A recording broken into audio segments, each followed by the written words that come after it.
Hello everyone, welcome to all of you. Exam বন্ধু চ্যানেলে সবাইকে স্বাগত জানাই। তো আশা করছি তোমরা প্রত্যেকেই খুব ভালো আছো এবং মন দিয়ে পড়াশোনা করছো। তো আজকে আমরা চলে এলাম এভিটি এর আরও একটা নতুন সেট নিয়ে। 165 নম্বর যে পেজটা রয়েছে তারই যে কমপ্লিট সেট আমরা এই ভিডিওতে করব। অবশ্যই ভিডিওটা দুটো পার্টে হবে। তো ফটাফট তোমরা দেখে নাও অঙ্কগুলো সলিউশন, এবং অবশ্যই আমার সাথে সাথে তোমরাও কিন্তু এগুলোকে প্র্যাকটিস করতে শুরু করে দাও। ঠিক আছে, চলো ফার্স্ট কোশ্চেন দেখে নাও। আশিস 600 টাকা 5 মাসের জন্য ও তরুণ 500 টাকা 9 মাসের জন্য একটা ব্যবসা শুরু করলো।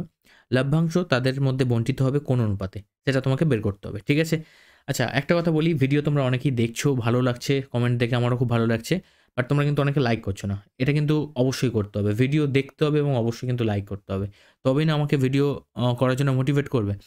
তো তোমাদের যেটা কাজ, ভিডিও দেখো এবং জাস্ট লাইক করে দাও। ঠিক আছে, তবে আমারও একটা ভালো লাগবে যে তোমাদের ভিডিওটা সত্যিই পছন্দ হচ্ছে। যদি কারোর মনে হয় কোনো জায়গায় প্রবলেম আছে বা আমার বোঝাতে সমস্যা হচ্ছে, তোমরা অবশ্যই কমেন্ট করে জানাও। ঠিক আছে, তা আমি ইমপ্রুভ করবো নিজেকে। তো সেক্ষেত্রে তোমাদেরও সুবিধা হবে। তো সেটা কিন্তু তোমাদের ফিডব্যাকটা কিন্তু অবশ্যই জরুরি। ওকে, তো চলো কোনো কথা না বাড়িয়ে শুরু করে দিই। আর বলছে দেখো, আশিস 600 টাকা 5 মাসের জন্য ও তরুণ 500 টাকা 9 মাসের জন্য একটা ব্যবসা শুরু করেছে। ভালো কথা। দুজনের মূলধনের অনুপাত আমাদেরকে ফার্স্ট করে নিতে হবে। দেখো, আশিস আশিসের মূলধন 600 টাকা, ক মাসের জন্য সে বিনিয়োগ করেছে? 5 মাসের জন্য। আচ্ছা, তরুণের ক্ষেত্রে দেখো, তরুণের ক্ষেত্রে কি? তরুণের ক্ষেত্রে দেখো 500 টাকা 9 মাসের জন্য বিনিয়োগ করেছে। তাহলে আমরা জানি কি, মোট যদি মূলধন বের করতে হয় আমাদের কি করতে হবে, ক্যাপিটালের সঙ্গে তার সময়টা কিন্তু গুণ করতে হবে। তাহলে আমাদের এখান থেকে আসছে কত? 3000, আর এখান থেকে আসছে কত? 4500। এবার দুজনে যদি মূলধনের অনুপাত করি তাহলে কত আসবে দেখো, 3000 ইস্টু 4500। দুটো করে শূন্য কেটে দাও, 15 দিয়ে কাটো, 15 দুগুণে 30, 15 দুগুণে 45, 15 দিনে 45, তাহলে 2:3 এসে যাচ্ছে। তো 2:3 আসছে, তো এটাই আমাদের আনসার হবে। কেন? কারণ হচ্ছে লাভ্যাংশ মূলধনের অনুপাত যা হবে, লাভের অনুপাত বা ক্ষতির অনুপাত সেই একই অনুপাতেই কিন্তু বন্টন হবে। ঠিক আছে, তো এটাই আমাদের উত্তর হয়ে গেল। পরের কোশ্চেন দেখো, এক্স সম্বন্ধে আছে 2 + √3, এক্স প্লাস 1/x এর মান বের করতে হবে। তো দেখে নাও, এক্স প্লাস 1/x এটা করতে গেলে তোমার যেটা ফার্স্ট দরকার 1/x এর মানটাকে বের করে নেওয়া। ঠিক আছে, তো এক্স প্লাস 1/x এর মান বের করার জন্য আগে 1/x এর মানটা আমরা বের করে নিই। তাহলে 1/2 + √3 x এর জায়গায় মানটা আমরা বসিয়ে দিলাম। এবার করব কি, করণী নিরসন। করণী নিরসন করতে গেলে কি করতে হয়, অনুবন্ধী করণী দিয়ে উপর নিচে আমাদেরকে গুণ করতে হবে। অর্থাৎ 2 + √3 অনুবন্ধী করণী হবে যেটা 2 - √3, সেটা দিয়ে আমরা উপর নিচে গুণ করলাম। ঠিক আছে, তাহলে উপরে আসছে 2 - √3 আর নিচে a² - b² সূত্র, অর্থাৎ a + b - b থাকলে আমরা a² - b² লিখতেই পারি এর জায়গায়। ঠিক আছে, তাহলে 2 - √3, নিচে আসছে 4, বিয়োগ √3² করলে হবে 3, তাহলে 2 - √3 আর নিচে 4 থেকে 3 বিয়োগ করলে হবে 1, অর্থাৎ এসে গেল 2 - √3। তাহলে x এর মান কত? 2 + √3, আর 1/x এর মান কত বেরোলো? 2 - √3। বাস, এখান থেকে এটা কাটাকাটি হয়ে গেল, 2 আর 2 যোগ করে 4 হবে। সঠিক উত্তর option number C. Next question দেখো, অর্ধবৃত্তাংশস্থ অপেক্ষা বৃহত্তর বৃত্তাংশস্থ কোণ কি হয়? স্থূলকোণ হয়। ঠিক আছে, স্থূলকোণ হয়, স্থূলকোণ অপশন নাম্বার ডি হবে। আর এটা যদি ঘোরানো থাকতো, ঠিক আছে, অর্ধবৃত্তাংশ অপেক্ষা ক্ষুদ্রতর বৃত্তাংশস্থ কোণ কী হবে? সেটা কিন্তু সূক্ষ্মকোণ হবে। নেক্সট কোশ্চেন দেখো, সাইন থিটা সমান কস থিটা হলে 2 থিটা এর মান কত? ঠিক আছে, এটা আমাকে বের করতে হবে। তো ফার্স্ট এখান থেকে দেখো, সাইন থিটা সমান কস থিটা বলে দিয়েছে। তো এইখান থেকে আমরা এটাকে লিখতে পারি এইভাবে, সাইন বাই কস, অর্থাৎ কসকে সাইনের তলায় ভাগ করে নিয়ে চলে যাচ্ছি। তো এদিকে ডান দিকে কিছু পড়ে নেই, মানে 1 পড়ে থাকবে। আচ্ছা, সাইন বাই কস মানে কি, এটাকে লেখা যায় ট্যান থিটা। এবার 1কে লিখতে পারি ট্যান 45 ডিগ্রি, অর্থাৎ থিটার মান আমরা এখান থেকে পেয়ে যাচ্ছি কত? 45 ডিগ্রি। দুদিক থেকে 10কে বাদ দিয়ে দিলে এবার আমাদের 2 থিটার মান বের করতে হবে। তা 2 থিটার মান কি? 2 × 45, অর্থাৎ 90 ডিগ্রি। আমাদের একদম সঠিক উত্তর হয়ে গেল অপশন নাম্বার এ। পরের কোশ্চেন দেখো, একটি শঙ্কুর ভূমির ব্যাসার্ধের দৈর্ঘ্য এবং উচ্চতা যথাক্রমে একটা শঙ্কুর ভূমির ব্যাসার্ধের দৈর্ঘ্য এবং উচ্চতা প্রত্যেকটি দ্বিগুণ হলে শঙ্কুটির আয়তন হয় পূর্বের শঙ্কুর আয়তনের কত গুণ? ঠিক আছে, দেখো, প্রথমত শঙ্কুর একটা ক্ষেত্রে ভূমির ব্যাসার্ধ ধরে নাও আর, তার উচ্চতা ধরে নাও এইচ। তাহলে প্রথম অবস্থায় যে আয়তন যদি আমরা বের করতে চাই তাহলে কত আসবে? 1/3 পাই r² h। এবারে দেখো, দ্বিতীয় ক্ষেত্রে কি হয়েছে, দেখো ব্যাসার্ধের দৈর্ঘ্য এবং উচ্চতা প্রত্যেকটা দ্বিগুণ করা হয়েছে।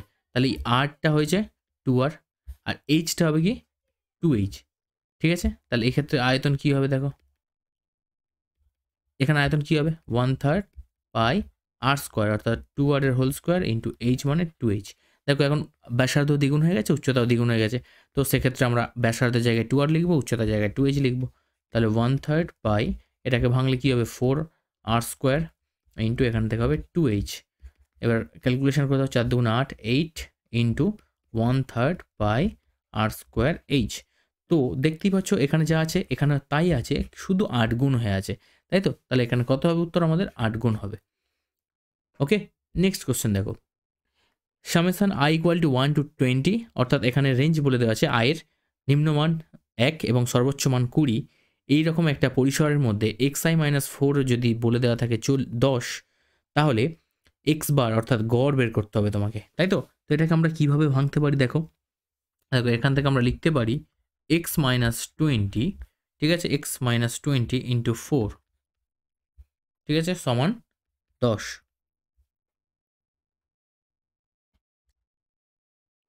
তো এখানে অ্যাকচুয়ালি কী দেখতে পাচ্ছ, এখানে দেখো 20টা অবজারভেশন 1 to 20, ঠিক আছে, 20টা অবজারভেশনে গড় তোমাকে বের করতে হবে। তাহলে এক্স মাইনাস 20 ইন্টু 4 লিখলাম সমান 10, ঠিক আছে। তো এক্স বারের মান আমরা এখান থেকে পাবো কি, এটা দেখো ডিটেলসে একটু ভেঙে করতে গেলে অনেকটা সময় যাবে, বাট আমি শর্টে করে দিচ্ছি যেহেতু এটা এমসিকিউ আছে, ঠিক আছে। তো সামেশন এক্স, আর এখানে এই যে তোমার 20 আছে, ঠিক আছে, আর এদিকে এই যে ডিভিশন হয়ে যাবে 10টা দেখো টোটাল আছে 10, আর 20তে যদি এটাকে ডিভিশন করা হয় তার মানে এখানে তোমার চলে আসছে দেখো সামেশন এক্স বাই এন, এখানে এন এর মান কত আছে 20টা পদ, তাই জন্য এখানে 20 বসছে, আর উপরে তোমার আসছে এখান থেকে দেখো 10, আর এই 20 চারে আসছে, একটু ভেঙে দিচ্ছি দাঁড়াও, এটাকে করে দিলাম ক্যালকুলেশনটা, মানে -80 যেটা আছে আর এই +10 এদিকে হয়ে আসবে, দাঁড়াও একটু একটু ক্যালকুলেশনটা ডিটেলসে করে দিই, তাহলে সুবিধা হবে বুঝতে। সামেশন এক্স মাইনাস 80 সমান 10, আচ্ছা এখান থেকে এবার লিখতে পারি সামেশন এক্স সমান 10 প্লাস 80 সমান হবে 90, আর এই জায়গাটাকে এবার আমরা লিখতে পারি দেখো এক্স বার সমান সামেশন এক্স বাই এন। তো সামেশন এক্সের মান কত এসছে 90 এসছে, বাই এন এর মান কত 20, তো কাটাকাটি করে দাও, এখানে চলে আসছে দেখো 9/2, এটা আমাদের আনসার হয়ে যাবে, ঠিক আছে। নেক্সট কোশ্চেন দেখো, 500 টাকা 12 মাস খাটলে যে লভ্যাংশ হয় তা 2000 টাকার ড্যাশ মাসে লভ্যাংশের সমান।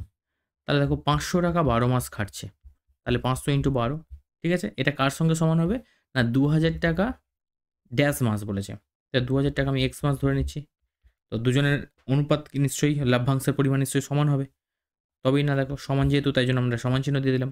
500 টাকা 12 মাস খাটছে, কত মোট মূলধন আসছে 500 গুণ 12, 2000 টাকা কত মাস এক্স মাস যদি খাটে তাহলে 2000 গুণ এক্স হবে, এখন বলেছে সেই লভ্যাংশের পরিমাণ সমান হবে, তো সেক্ষেত্রে এই দুটো সমান হবে, ঠিক আছে। তো এখান থেকে 500 দিয়ে কাটো 4 আসছে, 4 দিয়ে কাটো 3 আসছে, তার মানে এক্সের ভ্যালু কত আসছে 3, তার মানে 3 মাসের জন্য লভ্যাংশের মান সমান হবে। পরের কোশ্চেন দেখো, x proportional y to the power 3/2, ঠিক আছে, তো এখানে হলে ওয়াই প্রপোর্শনাল কী হবে, তো এখানে 3/2 আছে, জাস্ট ওয়াই রেসপেক্ট যদি ওয়াই সমান কিছু করতে চাও তো এটা কী হয়ে যাবে, এখানে এক্সের পাওয়ারে 2/3 হয়ে যাবে, অর্থাৎ এটার অনন্যকটা ওপরে চলে যাবে পাওয়ারে, ঠিক আছে। নেক্সট কোশ্চেন দেখো, দুটি বৃত্ত পরস্পরকে বহিঃস্পর্শ করলে সাধারণ স্পর্শকের সংখ্যা কী। এই কোশ্চেন আমরা আগে সেটাও করেছি, দুটো বৃত্ত পরস্পরকে দেখো বহিঃস্পর্শ করেছে, এই একটা বৃত্ত ধরো আর এই একটা বৃত্ত ধরো, দেখো এখানে একটা স্পর্শক পেয়ে যাচ্ছে একটা, এখানে একটা ধরো দুটো, আর এই একটা ধরো তিনটে, ঠিক আছে, তিনটে, বোঝা গেছে। এখানে বলছে সরল সাধারণ, এখানে অ্যাকচুয়ালি তাদের আচ্ছা সাধারণ স্পর্শকের সংখ্যা বলছে, তো তিনটে আসবে, ঠিক আছে, তিনটি সাধারণ স্পর্শকের সংখ্যা, বহিঃস্পর্শ করেছে সাধারণ স্পর্শকের সংখ্যা, ঠিক আছে। দেখো এখানে তো আর তির্যক স্পর্শক হচ্ছে না, কারণ এটাই তাদের ছেদবিন্দু, যদি তারা একে অপর থেকে ডিস্টেন্সে থাকতো তাহলে নয় দুটো এরকম তির্যক স্পর্শক আমরা তৈরি করতে পারতাম, বাট এক্ষেত্রে তো হবে না, তো সেই জন্য এখানে কিন্তু তিনটে হবে। ওকে, নেক্সট কোশ্চেন দেখো, cos 0 into cos 1 into cos 2 গুণ এক্স cos 90 ডিগ্রি, এক্স নয় সরি এটা গুণ চিহ্ন, এটা বড় হয়ে গেছে, জাস্ট এটা গুণ চিহ্ন, ঠিক আছে, cos 90।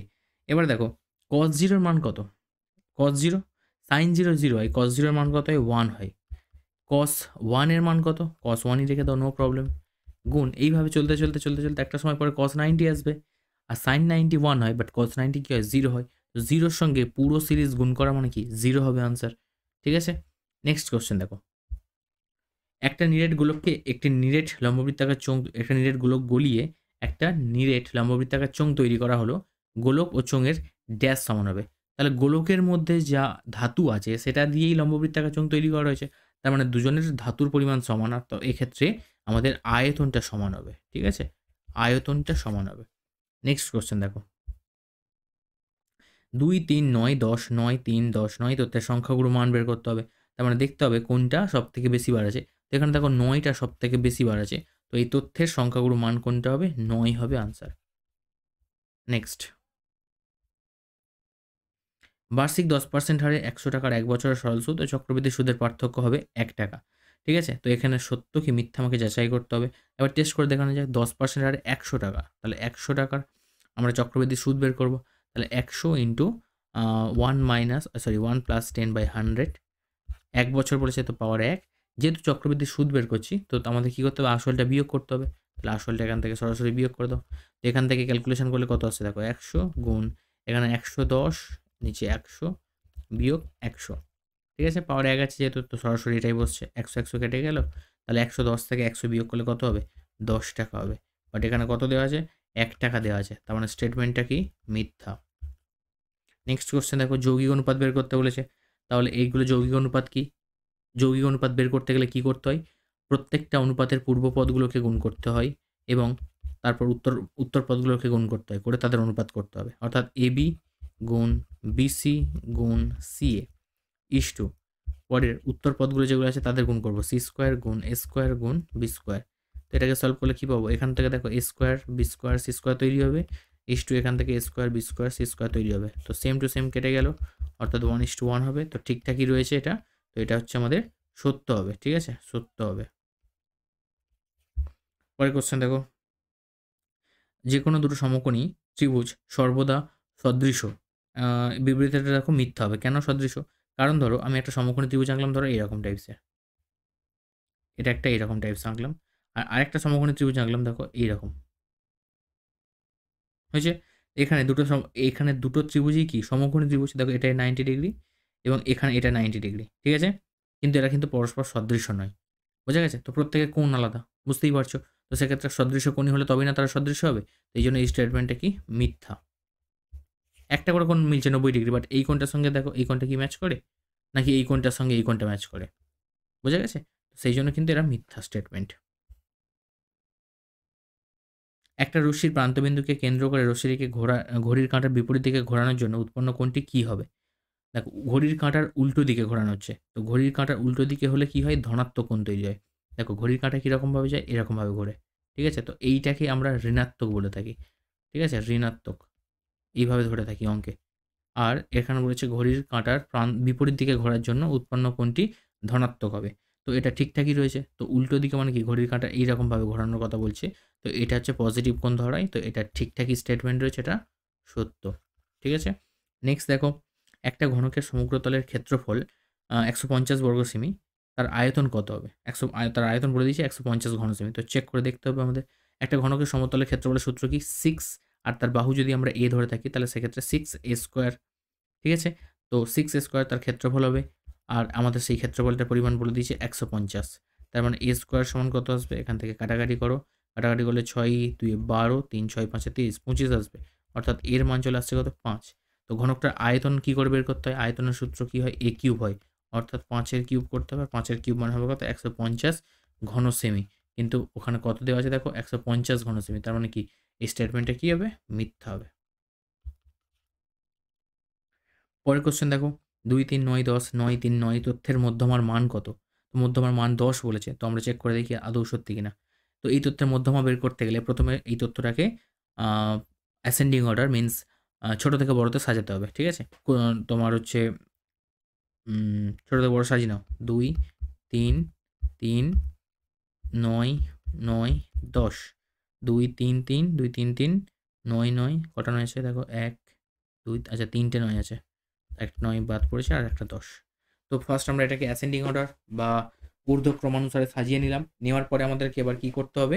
আমাদের যেটা দেখতে হবে, এখানে মধ্যমা নির্ণয় করার ফার্স্ট কাজ হবে এখানে মোট কতগুলো মানে পদ রয়েছে, অর্থাৎ এন এর মান বের করতে হবে। তো কতগুলো পদ দেখো? 1 2 3 4 5 6 7, অর্থাৎ এন এর মান এখানে 7, অর্থাৎ বিজোড় সংখ্যক।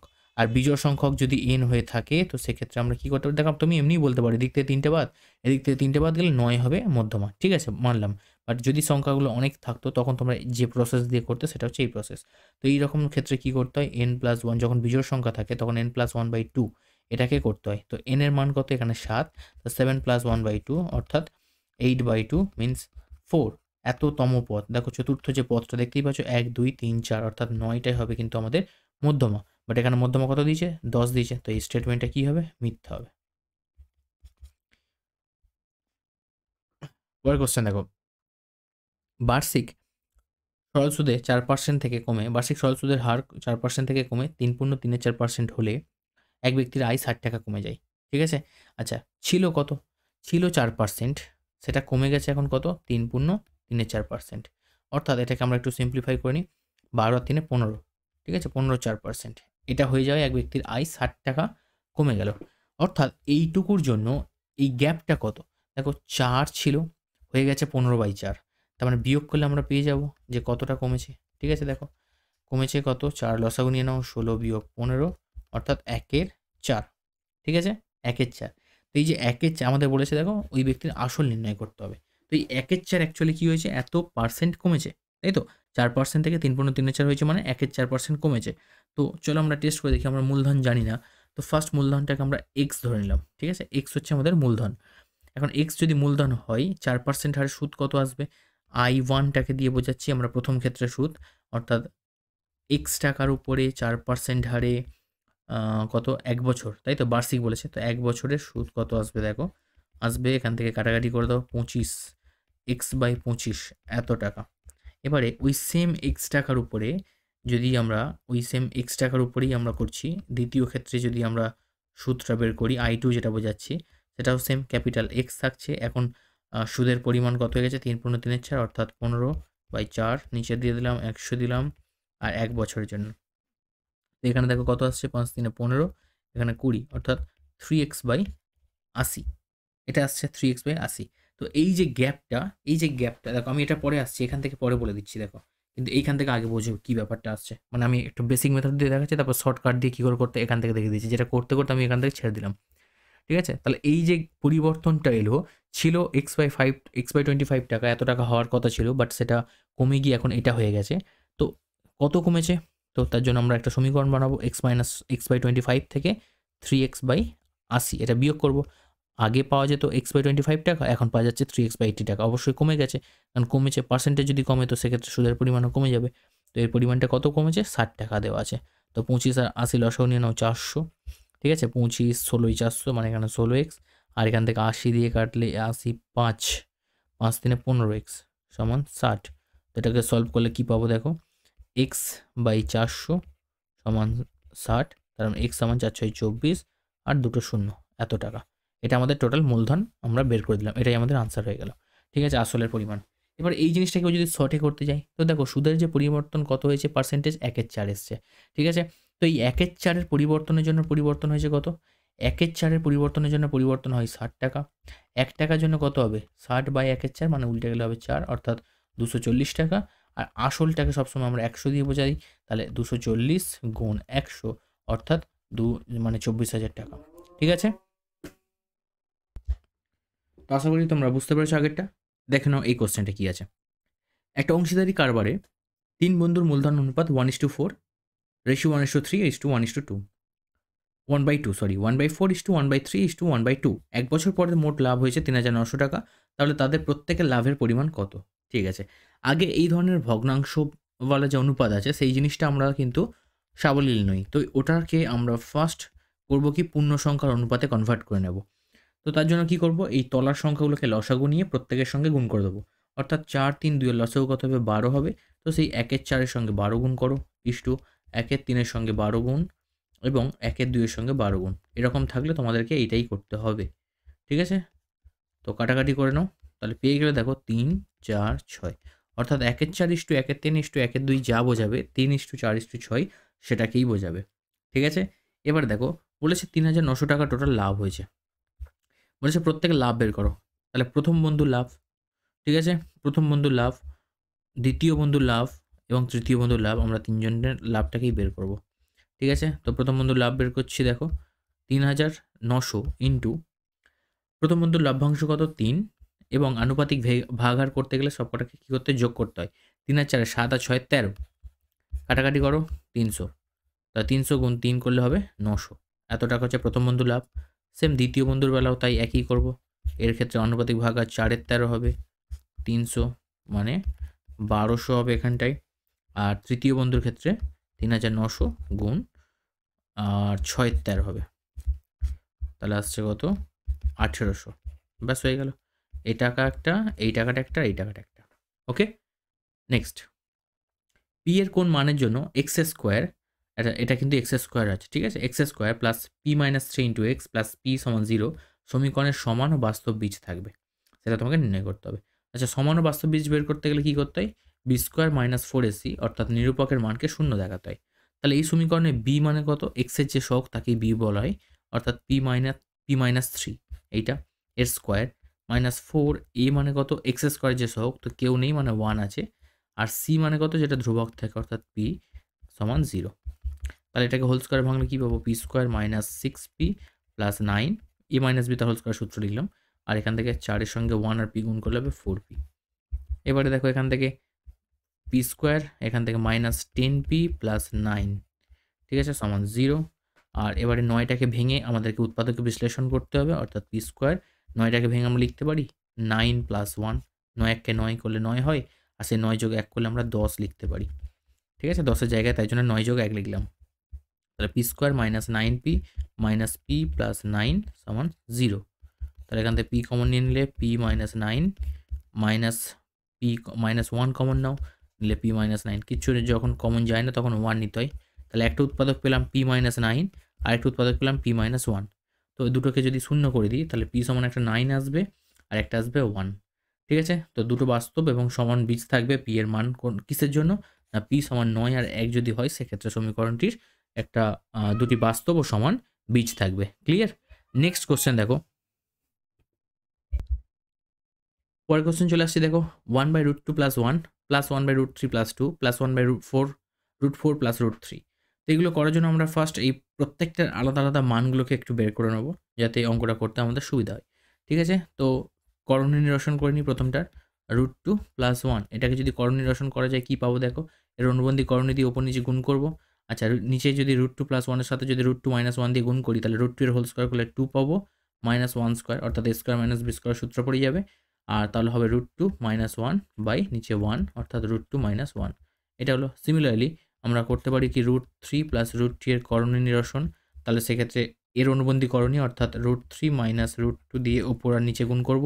নিচে গুণ করা মানে a plus B, A minus B সূত্র পড়ে যাবে, গেলে √3 এর হোল স্কোয়ার আসবে, √3 এর হোল স্কোয়ার আসবে মাইনাস √2 এর হোল স্কোয়ার আসবে, অর্থাৎ √3 মাইনাস √2, আর নিচে √3 স্কোয়ার করলে হবে 3 মাইনাস 2। তো সিমিলারলি সেই √3 মাইনাস √2 বাই 1 আসবে, অর্থাৎ √3 মাইনাস √2, এটা এসে গেল। আচ্ছা, এটার বেলাও সেই একই আসবে, √4 প্লাস √3, তো এটাকেও যদি করণীয় নিরসন করো উপরে আসবে √4 মাইনাস √3, আর নিচেও সিমিলারলি সেই 1 আসবে, তো সেক্ষেত্রে √4 মাইনাস √3 এটা হবে এর অনুবন্ধী করণী, ঠিক আছে। তো এর প্রত্যেকটা মানগুলোকে আমরা এবার বসিয়ে দিই। দেখো এই জায়গায় বসাবো √2 মাইনাস 1 প্লাস এটার জায়গায় বসাচ্ছি √3 মাইনাস √2, আর এটার জায়গায় বসাচ্ছি √4 মাইনাস √3, ঠিক আছে। দেখো প্লাস √3 মাইনাস √3 কেটে গেল, মাইনাস √2 প্লাস √2 কেটে গেল, এখানে প্লাস √4 মানে কত হয় 2, আর এখানে মাইনাস 1, তা 2 থেকে মাইনাস 1 করে দিলে 1 হয়ে যাবে আনসার। পরের কোশ্চেন চলে আসছি, দেখো পরের কোশ্চেন বলছে কি একটা বৃত্তের দুটি জ্যা এবি এবং এসি পরস্পর লম্ব, এবি সমান 14 সেমি এবং এসি সমান 3 সেমি, ঠিক আছে। বৃত্তটির ব্যাসার্ধের দৈর্ঘ্য নির্ণয় করতে হবে। তো তার জন্য আমরা আগে ফার্স্ট একটা বৃত্ত তৈরি করে নিই। এবার কি বলেছে দেখো, ওই বৃত্তের দুটি জ্যা এবি ও এসি পরস্পর লম্ব, ঠিক আছে, অর্থাৎ এটা ধরো ও, এটা এবি, ঠিক আছে, এবি আর এসি দুটো জ্যা, আচ্ছা এবিটা আর এসিটা, তাহলে এ ধরে নাও এখানে এমন একটা জায়গায় আসে যেখানে বিসি এর উপরে, ঠিক আছে, বিসি এর উপরে এবি আর এসি দেখো দুখানা জ্যা, প্রত্যেকে কিন্তু কার উপরে? এবি আর এসি দুটো জ্যা পরস্পর লম্ব, মানে এইটা হচ্ছে তাদের মধ্যে 90 ডিগ্রি কোণ, ঠিক আছে। তো বলেছে এবি সমান 4 সেমি, 14 সেমি, এটা হচ্ছে 14, আর এসিটা হচ্ছে বলে দেওয়া আছে দেখো 3 সেমি। তাহলে বৃত্তটির ব্যাসার্ধের দৈর্ঘ্য বের করতে হবে। তার মানে কি এটা একটা সমকোণী ত্রিভুজ তৈরি হয়েছে। তো সমকোণী ত্রিভুজ যদি তৈরি হয় সেক্ষেত্রে আমরা অতিভুজটাকে বের করতে পারি, অর্থাৎ বিসির মানটা আমরা এখান থেকে সহজেই বের করতে পারি। কী হবে, বিসি সমান পিথাগোরাসের সূত্র অনুযায়ী √ AB square plus AC square লিখতে পারি। এবির মান দেওয়া আছে কত 14, তার স্কোয়ার, আর এসির মান দেওয়া আছে কত 3, তো তার স্কোয়ার। ঠিক আছে, তাহলে এখান থেকে দেখো 14 স্কোয়ার করলে হবে 196 প্লাস 9, অর্থাৎ এটাকে যোগ করলে আমরা পেয়ে যাব যোগ 14 না, এটা 4 হবে। ঠিক আছে, এটা একটু মিস্টেক আছে। আচ্ছা, এখানে কোশ্চেনটাকে একটু কারেকশন করতে হবে তোমাদের, এখানে 1টা হবে না। ঠিক আছে, এবির মান হচ্ছে 4 সেমি আছে, তো এবির মানটা 4 সেমি বসাও। 4 স্কোয়ার মান হচ্ছে তোমার দেখো 16 প্লাস 9 25 হবে, √25 মানে হবে 5 সেমি। তো এখান থেকে বিসির মান আমরা পেয়ে গেলাম 5 সেমি। তো বিসি মানে কি, এটা হচ্ছে কি, এটা ব্যাসকে ইন্ডিকেট করছে, মানে এটা তো ব্যাস। তো ঠিক আছে, আর আমরা তবেই না বলতে পারি অর্ধবৃত্তস্থ কোণ সমকোণ এই সেন্সে। তো সেই জন্য আমরা বিসি যদি ব্যাস হয়ে থাকে তার মানে ওসিটা হচ্ছে ব্যাসার্ধ, আর ওসির মান বের করতে গেলে বিসিকে হাফ করতে হবে, মানে অর্ধেক করে দিতে হবে। তার মানে 5/2 করতে হবে, মানে 2.5 সেন্টিমিটার হয়ে যাবে আমাদের কারেক্ট অ্যান্সার। ঠিক আছে, নেক্সট কোশ্চেন দেখো, ত্রিভুজ এবিসি এর পরিকেন্দ্র ও অ্যাঙ্গেল বিএসি 85 ডিগ্রি। আচ্ছা, একটা ত্রিভুজ আঁকো ফার্স্ট, পরিকেন্দ্র হচ্ছে ও। আচ্ছা, তার মানে একটা ত্রিভুজের পরিকেন্দ্র হচ্ছে ও, এইরকমভাবে একটা ত্রিভুজ এঁকে নাও। ঠিক আছে, ক্লিয়ার, একটা পরিকেন্দ্র হয়েছে ও। আচ্ছা, এবার বলেছে অ্যাঙ্গেল বিএসি। আচ্ছা, নাম দিয়ে দাও A B C. Angle BAC দেখো, বিএসি এটা বলে দেওয়া আছে কত 85 degree. Angle BAC 85 degree, 85 degree. Angle BCA মানে এইটা দেওয়া আছে, এইটা দেওয়া আছে। ঠিক আছে, বিসিএ দেওয়া আছে 55 ডিগ্রি। ওকে, তাহলে আমরা বলতেই পারি খুব সহজে অ্যাঙ্গেল এবিসির মান কত। অ্যাঙ্গেল এবিসির মান পেয়ে যাবো, যেহেতু এটা ত্রিভুজ, তাহলে 180 থেকে এই দুটো কোণকে যোগ করে দিলে পেয়ে যাব। ঠিক আছে, তাহলে 180 মাইনাস 85 আর 55 যোগ করে দাও 140, অর্থাৎ 40 ডিগ্রি হয়ে যাবে আমাদের এই কোণটা, অর্থাৎ অ্যাঙ্গেল এবিসির মান। এবারে দেখো এটা কি, এটা একটা পরিধিস্থ কোণ না, আমাদের বের করতে বলেছে অ্যাঙ্গেল ওএসির মান। তো এটা যদি ও এ হয়, তো এটা ও জুড়ে দিলাম আমরা, এই ও এসির মানটা আমাকে বের করতে হবে, অর্থাৎ এই কোণটা বের করতে হবে। তাহলে এটা যদি একটা পরিধিস্থ কোণ হয়ে থাকে অ্যাঙ্গেল সিবিএ বা এবিসি, একই ব্যাপার। তো এটা যদি পরিধিস্থ কোণ হয় তার মানে এখানে সিওএ, অ্যাঙ্গেল সিওএ এটা কি একটা কেন্দ্রস্থ কোণ, আর আমরা কি জানি কেন্দ্রস্থ কোণ পরিধিস্থ কোণের দ্বিগুণ হয়। তার মানে এটা 40 হলে এটা হবে 40 গুণ 2, অর্থাৎ 80 ডিগ্রি। অর্থাৎ এই অ্যাঙ্গেলটুকু তুমি পেয়ে গেলে 80 ডিগ্রি। ক্লিয়ার, এবারে বাকি দুটো দেখো, এইটা 80 ডিগ্রি পেয়ে গেছো।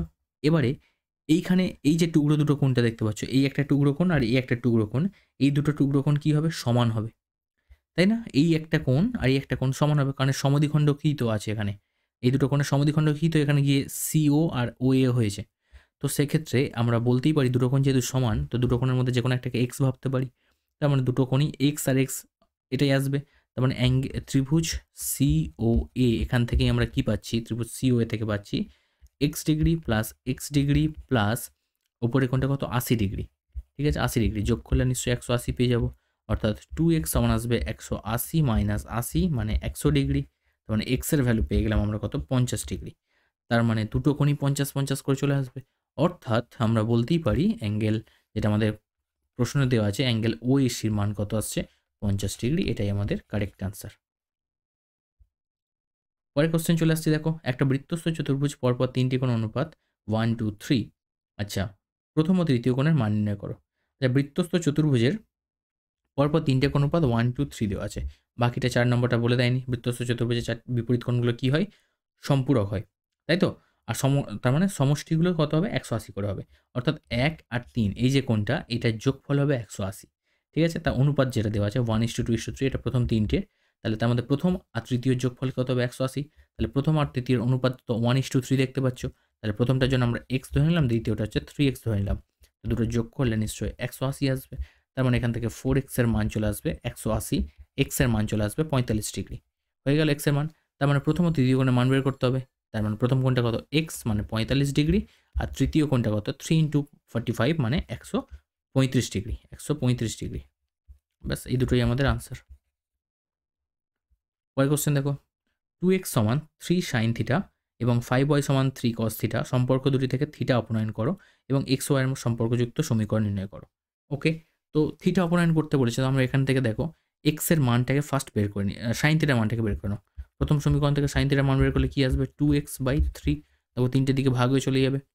সিমিলারলি দ্বিতীয় সমীকরণ থেকে cos থিটার মানটাকে আমরা বের করলে পেয়ে যাব 5y/3। এবারে এই দুটো সমীকরণকে স্কোয়ার করে আমরা বর্গ করে যোগ করে দেবো। তো যোগ করলে বর্গ করলে কী হবে, সাইন স্কোয়ার থিটা, এদিকে যদি স্কোয়ার করি তাহলে এদিকেও স্কোয়ার হয়ে যাবে। সিমিলারলি এখানেও যদি স্কোয়ার করি তাহলে এদিকেও স্কোয়ার হয়ে যাবে। তাহলে sign square theta plus cos square theta সমান আসবে, দেখো এখান থেকে 2x/3 whole square plus 5y/3 তার হোল স্কোয়ার। আচ্ছা, sign square theta plus cos square থিটার মান কত হয়, 1 হয়। আর এদিকেরগুলোকে হোল স্কোয়ারে ভাঙছি, দেখো 4x²/9, এখান থেকে 25y²/9। তো এখান থেকে 9 লসাগু নিয়ে নাও, 9 লসাগুলো উপরে আসছে 4x² প্লাস 25y², কোনাকুনি গুণ করে দাও, 9 সমান 4x² প্লাস 25y²। তো ব্যাস এটাই হচ্ছে আমাদের সেই সম্পর্ক যেখান থেকে দেখো থিটা অপনয়ন হয়ে গেছে। ওকে, নেক্সট কোশ্চেন দেখো, 0 less than theta less than equal two 90 degree হলে 4 cosec square theta plus 9 sine square থিটার সর্বনিম্ন মান বের করতে হবে। ঠিক আছে, তো তার জন্য ফার্স্ট আগে আমরা কি করব, এই সর্বনিম্ন মানটা বের করব কি করে। প্রথম কথা দেখো, সাইন আর কোসেকের মধ্যে একটা কী সম্পর্ক, সাইন থিটা গুণ কোসেক থিটা, এটাকে আমরা লিখতে পারি 1 কোসেক থিটা, 1 লিখতেই পারি। এবারে দেখো আমাদের এখানে 4 কোসেক স্কোয়ার থিটা আছে প্লাস 9 সাইন স্কোয়ার থিটা আছে, তাই তো। এখান থেকে আমরা ভাবতে পারি যে A cosec square theta, A cosec square theta comma B sine square theta. আচ্ছা, এই জিনিসটা কেন লেখা গেল 1 জানা আছে তো, সাইন থিটা গুণ কোসেক থিটা মানে কি 1/sin থিটা, তো দেখো সাইন থিটা কাটলে সেই 1 হয়, তো পাস ওই জন্য সাইন থিটার কোসেক থিটার গুণফলকে আমরা 1 লিখতে পারি, এটা একটা ইকুয়েশন বলতে পারো। ঠিক আছে, আচ্ছা আরেকটা জিনিস দেখো, এখান থেকে যে আমরা কি পেলাম, এ কোসেক স্কোয়ার থিটা একটা ধরলাম, আর একটা ধরলাম বি সাইন স্কোয়ার থিটা, মানে এটাকে ধরলাম ধরো এ কোসেক স্কোয়ার থিটা, এটা হচ্ছে বি সাইন স্কোয়ার থিটা। ঠিক আছে, তুমি চাইলে এখান থেকে a sine square theta b cosec square theta ধরতে পারতে, যা ইচ্ছা, কোনো ব্যাপার নয়। এবারে আমরা একটা জিনিস জানি, অ্যারিথমেটিক প্রোগ্রেশন বা সমান্তর প্রগতি আর গুণোত্তর প্রগতির মধ্যে, ঠিক আছে, সমান্তর প্রগতিতে থাকা সংখ্যাগুলো অবশ্যই গুণোত্তর প্রগতির থেকে কিন্তু বড় হবে। তো সেই জন্য আমরা এখান থেকে বলতে পারি, দেখো A M greater than equal to G M. ঠিক আছে, এটা হচ্ছে অ্যারিথমেটিক মিন, এটা হচ্ছে জিওমেট্রিক মিন। ওকে, তো এখান থেকে অ্যারিথমেটিক মিন কী করে করতে হয়, দুটো সংখ্যা দেখতে পাচ্ছ, একটা A cosec square theta, A cosec square theta plus B sine square theta, sine square theta. Arithmetic mean কি, মানে সাধারণ গড় যেটা করি আমরা, কি করি, দুটোকে যোগ করে তাকে 2 দিয়ে ভাগ করি, সেটাও কিন্তু অবশ্যই জিএম। জিএম মানে কি, গুণোত্তর প্রগতি যেটা থাকে, অর্থাৎ a cos theta, A cosec square theta, ঠিক আছে, এ কোসেক স্কোয়ার থিটা, আর হচ্ছে তোমার একটা কি নয় যেতে পারে, হ্যাঁ, এ কোসেক স্কোয়ার থিটা, এখান থেকে বি সাইন স্কোয়ার থিটা নিয়ে এটাকে হাফ লিখলাম। ঠিক আছে, এটাই। ওকে, আচ্ছা, সাইন স্কোয়ার থিটা, ঠিক আছে। ওকে, এবার দেখো, এবার এখান থেকে আমরা কোনাকুনি গুণ করতে পারি, একটা কাজ করতে পারি ফার্স্ট, এখান থেকে a cosec square theta plus B sine square theta, আর এদিকে যে 2টা আছে সেটাকে আমরা ক্রস মাল্টিপ্লাই করে এদিকে পাঠাতে পারি, এবং এই উপর থেকে যদি হাফটা দেখো, এই হাফ, এটা ফর্মুলা, জিওমেট্রিক মিনের ফর্মুলা, তো এই হাফটা যদি আমরা এর সঙ্গে ভেঙে দিই তাহলে পড়ে থাকবে কি, এখানে কোসেক স্কোয়ার থিটা স্কোয়ার বাদ চলে যাবে, এটা থেকে স্কোয়ার বাদ চলে যাবে, তার মানে হবে কি এ কোসেক থিটা আর বি সাইন থিটা। তো সেই জন্য এ কোসেক থিটার বি সাইন থিটার জায়গায় আমরা সরাসরি লিখে দিতে পারি স্কোয়ারটাকে তাড়িয়ে 2√ab। ঠিক আছে, এবি, ক্লিয়ার। আচ্ছা, নেক্সট দেখো, তো এখান থেকে পাচ্ছি কি 4, এবার বর্গ করে দিচ্ছি 4 কোসেক, আচ্ছা বর্গ ছেড়ে দাও, এখন দরকার নেই, আমাদের কোশ্চেনটা বসাই, সেটা ফার্স্ট এই পর্যন্ত থাকলো। এবার 4 cosec square theta plus 9 sine square theta. ঠিক আছে, এর সর্বনিম্ন মান বের করতে দিয়েছে, তার মানে সর্বনিম্ন মান কোনটা হবে, এটাই হবে সর্বনিম্ন মান, কারণ এর থেকে এই মানটা গোটাটা বড় হবে, তো সর্বনিম্ন মান হচ্ছে এটা, অর্থাৎ 2√ab। তো তোমার দরকার কি, আমি জাস্ট বুঝিয়ে দেবো শর্টে কীভাবে করবে এটাকে, 4 × 9, দেখো এ এখান থেকে 4 আর বিটা আমরা নিয়েছি 9। ঠিক আছে, তো তোমরা ভাবতেই পারো এদিক থেকে দেখো বি হচ্ছে 4 আর এ হচ্ছে 9, যে যেমন খুশি নেবে, কোনো ব্যাপার নয়, আমার এইটুকু শুধু মনে রাখতে হবে। ঠিক আছে, এইরকম 2 × 4 × 36 মানে 6 বেরোবে এখান থেকে, অর্থাৎ 12 হবে এখান থেকে সর্বনিম্ন মান। ঠিক আছে, এটা একটা প্রসেস। আরও একটা প্রসেস আমি কিন্তু তোমাদেরকে দেখিয়ে দিচ্ছি, দেখো কীভাবে করবে। এখান থেকে তুমি ফার্স্ট যেটা করতে হবে, এই 4 কোসেক স্কোয়ার থিটাকে তুমি লিখতে পারো 2 কোসেক থিটার এটাকে হোল স্কোয়ার, প্লাস এখান থেকে লিখতে পারো 3 সাইন থিটার এর হোল স্কোয়ার, এটাকে লিখতে পারো। দেখো শর্টে করে দিচ্ছি। এটা একটা রয়েছে একটু অন্যভাবে করা যায়, যাতে যে কোনো বড় সংখ্যার জন্য এই জিনিসটা করা যায়, এটা একটা নিয়ম। আর এছাড়াও তুমি এই জিনিসটা করতে পারো, এটা তোমাদের জন্য স্ট্যান্ডার্ড হবে এটা। তো এটাকে যদি আমরা ভাঙি, এ স্কোয়ার প্লাস বি স্কোয়ার সূত্র ভাঙি, কী সূত্র ভাঙতে পারি এখান থেকে দেখো, এ প্লাস মানে এর মান এ স্কোয়ার প্লাস বি স্কোয়ার যে উৎপাদকের সূত্র হয়, সেগুলোকে যদি আমি লিখি, তো দেখো 2 কোসেক থিটার whole square, 2 cosec theta minus 3 sine theta এর হোল স্কোয়ার, ঠিক আছে, প্লাস এ মাইনাস বি তার হোল স্কোয়ার প্লাস 2ab, অর্থাৎ 2 into 2 cosec theta into 3 sine theta. Okay, দেখো এইটা তো পাওয়ারে বর্গ রয়েছে, তো বর্গ আছে মানে কি, এটা আলটিমেটলি যাই করো না কেন ওটা কিন্তু পজিটিভ ভ্যালুই দেবে। অর্থাৎ ওই ভিতরে যেটা 2 cosec theta minus 3 sine theta রয়েছে, তার মান যদি নেগেটিভও হয়, তো তার মাথায় যেহেতু বর্গ রয়েছে, তো সেক্ষেত্রে সেটা কিন্তু আলটিমেটলি স্কোয়ার ধনাত্মক হবে। ঠিক আছে, তার মানে এখান থেকে একটা পজিটিভ মান আসছে, এখান থেকে একটা পজিটিভ মান আসবে, প্লাস এটা পজিটিভ মান, তার সঙ্গে দেখো এখান থেকে 2 দুগুণে 4 3 12, আর কোসেক থিটা সাইন থিটা পাশাপাশি, এখান থেকে দেখো আমরা মানটা বের করে রেখে দিয়েছিলাম, এই 1 হবে, তাই তো। তার মানে দেখতেই পাচ্ছ আলটিমেটলি সর্বনিম্ন মান কিন্তু 12, কারণ এর সঙ্গে যদি কোনো সংখ্যা প্লাস করে তাহলে 12 থেকে বেশি হয়ে যাবে। কোনো একটা সংখ্যা ধরো এইটা প্লাস দিয়ে যেটা লিখছি ধনাত্মক সংখ্যা, তো তার সঙ্গে যদি 12 যোগ করো তাহলে সেটা তো অবশ্যই 12 থেকে বড় হবে। তো এখানে আমাদের সর্বনিম্ন মান বের করতে বলেছে, তো সর্বনিম্ন মান কত হয়ে যাবে, 12 হয়ে যাবে। ঠিক আছে, তো আমি দুরকম প্রসেস দেখিয়ে দিলাম, যার যেটা খুশি সে সেটা করতে পারো। ওকে, নেক্সট কোশ্চেন দেখো, একটা লম্ববৃত্তাকার শঙ্কুর উচ্চতা 12 সেমি এবং আয়তন 100 পাই ঘন সেমি, শঙ্কুটার তির্যক উচ্চতা নির্ণয় করো। আচ্ছা, শঙ্কুর আয়তনের সাধারণ সূত্র কি, 1/3 পাই আর স্কোয়ার এইচ। ঠিক আছে, এবং সেইটাকে আমাদের বলে দিচ্ছে কত, 100 পাই, অর্থাৎ আমরা লিখবো 100 পাই সমান 1/3 পাই আর স্কোয়ার, আর এইচের হাইট মানে হাইট যেটা সেটা বলে দিয়েছে দেখো 12 সেমি, তার জায়গায় 12 লিখবো। পাই আর পাই এলিমিনেট করে দাও, আর কি হবে দেখো, কাটাকাটি করলে এখান থেকে আর স্কোয়ারের যে মান আমরা বের করতেই পারি, 4 3 দিয়ে কাটলে এখান থেকে আসবে 4, 4 দিয়ে কাটলে আসবে এখানে 25, অর্থাৎ আর এর মান চলে আসছে 25 √25, তার মানে আসবে 5, তাই তো। দেখো আর স্কোয়ার সমান 25, তার মানে আর সমান √25, তার মানে 5 চলে আসবে।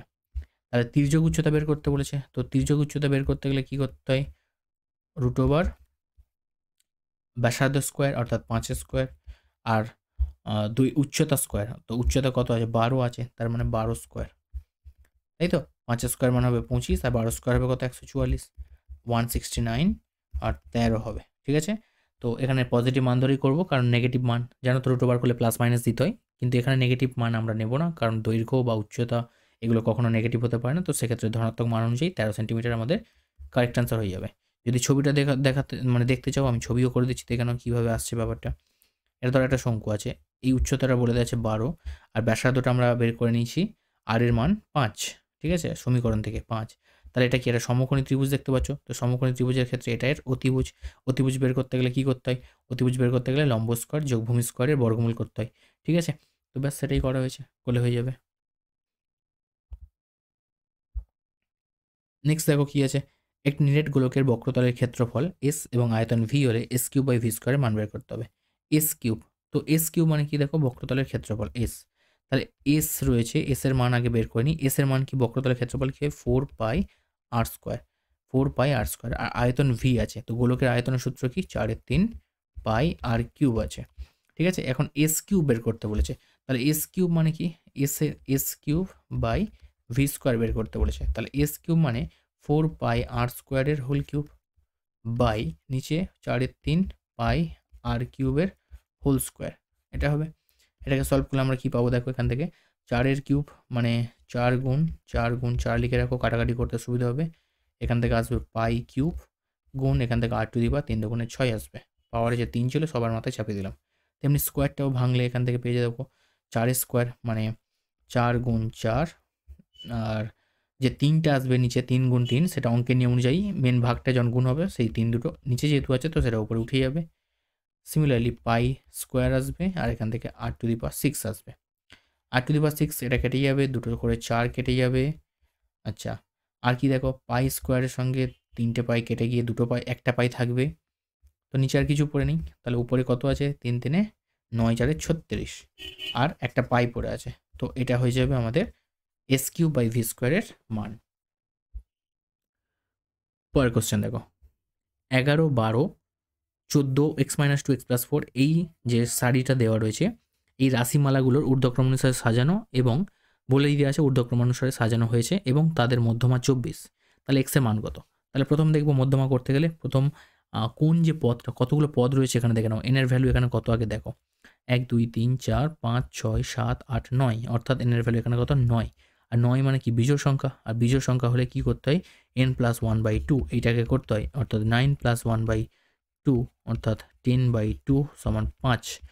এততম পদটা কিন্তু মধ্যমা পদ, ঠিক আছে, এততম পদ। দেখো 1 2 3 4 5, তার মানে মধ্যমা কোনটা, এটা হচ্ছে আমাদের মধ্যমা, অর্থাৎ x+4 হচ্ছে মধ্যমা। তো আমরা বলছি মধ্যমা x+4 আর এখানে বলে দেওয়া আছে কত 24, তাহলে এটা সমান নিশ্চয়ই 24 হবে। তার মানে x এর মান কি হবে, 24 - 4 সমান আসবে কত 20। তো এটাই আমাদের আনসার হয়ে গেল x এর মান। পরের কোশ্চেন চলে আসছে, দেখো তোমার কাকার কারখানায় একটা মেশিনের মূল্য প্রতি বছর 10% হারে হ্রাস পায়, ঠিক আছে। মেশিনটা বর্তমান মূল্য 6,000 টাকা করে, 3 বছর পরে মেশিনের মূল্য কত হবে? তাহলে বর্তমান মূল্য যখন দেওয়া থাকবে, বর্তমান মূল্য দেওয়া থাকে আর প্রত্যেক বছর 10% করে হ্রাস পাচ্ছে, তার মানে 1 মাইনাস হবে। মাইনাস কেন, দেখো 10% করে যখন কমছে তখন মাইনাস হবে। এখানে যদি বলতো 10% করে বৃদ্ধি পায় তখন প্লাস করতাম, তাহলে 10/100 এটা হবে। আর 3 বছর পর বের করতে বলেছে বলে পাওয়ারে 3 হবে, ঠিক আছে। ব্যাস এইটুকু করলেই আমাদের উত্তর চলে আসবে। ক্যালকুলেশন করো 6000, আর এখান থেকে কেটে নাও 10 10 1 10 বিয়োগ 1 মানে 9 10 পাওয়ারে 3, ঠিক আছে। এটা জানা আছে 10 1 10 বিয়োগ 1, এখানে কিছু নেই মানে তো 1 হবে। তাহলে 10 থেকে 1 বিয়োগ করলে 9, আর নিচে যেমন লসাগু করলে 10 পড়ে থাকে সেই 10। তাহলে 6000 গুণ 9 10 হোল কিউব আছে, তার মানে 9 10 গুণ 9 10 গুণ 9 10। তাহলে এই 3টে 10 কেটে চলে যাবে শূন্যগুলো, তার উপরে পড়ে থাকবে কি 9 9 81 আর 9 6 54, ঠিক আছে। অথবা এইভাবে দেখতে পারো, 3টে 9 গুণ করলে হবে 729 আর তার সঙ্গে 6 গুণ, ঠিক আছে। গুণ করে দাও 9 6 54 4 আর 6 729 9 9 81 9 9 8 72, ঠিক আছে। এবার 6 দিয়ে গুণ করে দাও, তো 6 দিয়ে এটা গুণ করলে কত হবে দেখো, 9 6 54 4 5 5 আর 6 12 আর 5 হচ্ছে তোমার 17 1 7 42 43 4374 টাকা, ঠিক আছে। এটা আমাদের আনসার হয়ে গেল। নেক্সট, 3 বন্ধু যথাক্রমে 6500 5200 টাকা ও 9100 টাকা মূলধন নিয়ে একটা ব্যবসা শুরু করেছে। তো 3 বন্ধুর মূলধন দেওয়া আছে, সবার ফার্স্ট 3 বন্ধুর মূলধনের অনুপাত লিখে নাও, নিয়ে অনুপাতগুলোকে এইভাবে ইস্টু দিয়ে লেখো, লেখার পরে কাটাকাটি করে নাও। দেখো 2 করে 0 ফার্স্ট এলিমিনেট করে দাও, তারপর 13 গুণিতক সব করা দেখতেই পাচ্ছ, তো 13 দিয়ে কাটো। তো পেয়ে গেলাম আমরা অনুপাত, 3 বন্ধুর মূলধনের অনুপাত 5 4 আর 7। এবার কি বলছে দেখো, ওই ব্যবসায়ী এত টাকা লাভ হয়েছে, তাহলে কত টাকা লাভ হয়েছে, 14,400 টাকা লাভ হয়েছে। ওই লাভের অংশ তারা সমান ভাগে, অংশ লাভের, আচ্ছা অংশ এখানে বাদ পড়েছে, এটা হবে 2/3 অংশ, ওই লাভের 2/3 অংশ তারা সমান ভাগে ভাগ করবে, বাকি অংশ মূলধন অনুপাতে ভাগ করে নিলে কে কত টাকা পাবে, ঠিক আছে। তাহলে লাভের 2/3 অংশ আগে দেখে নিই সেটা কত আসে। 3 দিয়ে কাটো 3 দিয়ে কাটো, 3 4 12 3 8 24 0 0, অর্থাৎ 9600 টাকা তারা কী করে নেবে, সমান ভাগে ভাগ করে নেবে। তো 3 বন্ধু 9600 টাকা যদি 3 জনের সমান ভাগে ভাগ করে নেয়, প্রত্যেকে কত করে পাচ্ছে দেখো, 3200 টাকা করে পাচ্ছে। তাহলে এই টাকাটা তারা প্রত্যেকে পাবে, এটা আমাদের কাছে রইল আপাতত। এবারে বাকি টাকা কত পড়ে থাকছে, তাহলে 14,400 টাকা থেকে যদি 9,600 টাকা বাদ দেওয়া হয়, তাহলে বাকি যে টাকাটা থাকবে সেই টাকাটা তারা মূলধনের অনুপাতে ভাগ করবে, তাই তো। অর্থাৎ 4,800 টাকা তারা কী করবে, মূলধনের অনুপাতে তারা ভাগ করে নেবে।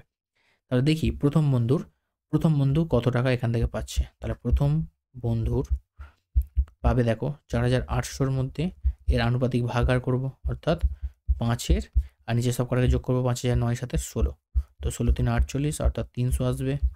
আর 300 আর 5 গুণ করে দেওয়া হবে কত, 1500। তাহলে প্রথম বন্ধু এখান থেকে পাচ্ছে 1500 টাকা। কোথা থেকে পাচ্ছে না, যে টাকাটা মূলধনের অনুপাতে ভাগ হবে সেই টাকার মধ্যে তার ভাগ হচ্ছে 1500 টাকা। দ্বিতীয় বন্ধু কত পাচ্ছে দেখো, এগুলো তোমরা সব নিচে নিচে করতে থাকবে, ঠিক আছে, নিচে নিচে। দ্বিতীয় বন্ধু কত পাচ্ছে দেখো, সেম 4,800 টাকার মধ্যে 4-এর 16 লিখব, তার মানে এখান থেকে সেম, তার মানে এ পাচ্ছে কত, 4×3 1200 টাকা। আর তৃতীয় বন্ধুর লভ্যাংশ হচ্ছে কত, 4,800 গুণ 7-এর 16, তাহলে সেম 300 কাটো, দিলে হবে 2100। তার মানে আলটিমেটলি আমরা কি দেখতে পাচ্ছি এখান থেকে, প্রথম বন্ধু, দ্বিতীয় বন্ধু, তৃতীয় বন্ধু, এই যে টাকাটা মূলধনের মতো ভাগ হয়েছে সেখান থেকে 3 জনের ভাগ আমরা করে দিলাম। কিন্তু প্রথম বন্ধুর মোট লাভ যদি আমরা দেখতে চাই, সেটা কিভাবে করব দেখো, প্রথম বন্ধুর মোট লাভ, প্রথম বন্ধুর মোট লাভ কিভাবে আসছে, প্রথম বন্ধু এখান থেকে পেয়েছিল দেখো 3200 টাকা, কারণ যে 9,600 টাকা তারা কেটে নিয়েছিল 2/3 অংশ, লাভের 2/3 অংশ হিসাবে, সেই টাকাটা 3 জনের সমান ভাগে ভাগ করেছে, তখন একজন 3,200 করে পাবে, প্লাস প্রথম বন্ধু দেখো 1,500 করে পাচ্ছে, মানে 1,500 টাকা পাচ্ছে।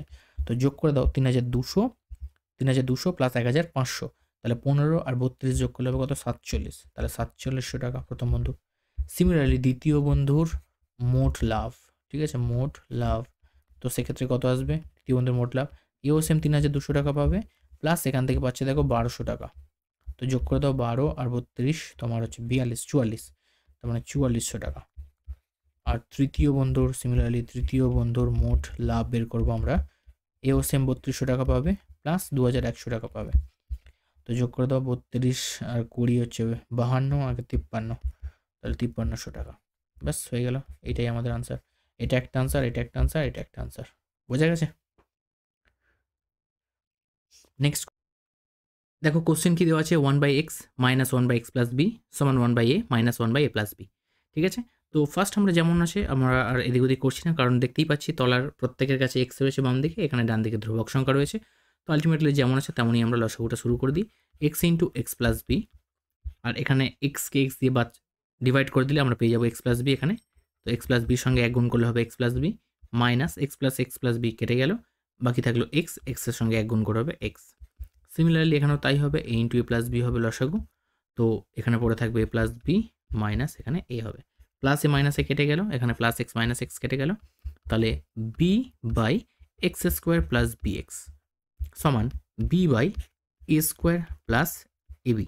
ওকে, আচ্ছা বিও কেটে যাচ্ছে, গেলে হবে এক, তো একের সঙ্গে এদিকে x square plus b x গুণ করলে হবে x square plus b x, আর এই বাম দিকের একের সঙ্গে এটাকে গুণ করলে যা হবে সেটাকে সরাসরি আমরা বাম দিকে নিয়ে নিচ্ছি, নিলে হবে এ স্কোয়ার মাইনাস এ বি সমান 0, এটাই হবে।